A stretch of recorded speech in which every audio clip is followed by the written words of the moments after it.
Hello mga sisi, hello mga loves. Magluluto tayo ng meatballs. Ready na po siya, binili namin from supermarket. Yan.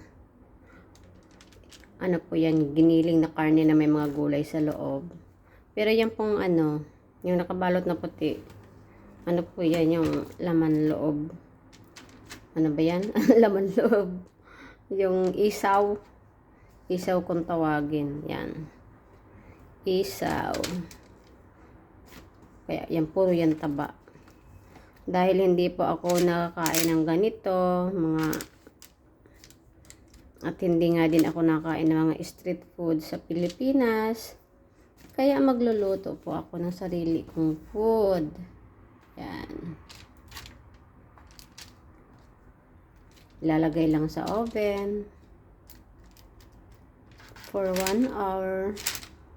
Serve na yung lunch niya. Yan. With matching salad po yan. Ilalagay ko na sa oven. After 1 hour, ready to eat na po siya.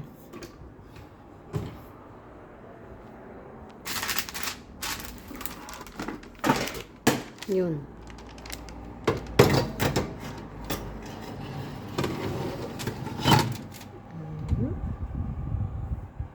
Then, bali, ang timer is 10 for, pero yan, 10:25. So, 11:25, luto na siya. And happy lunch time na lang sa mga kumakain dyan ng lunch.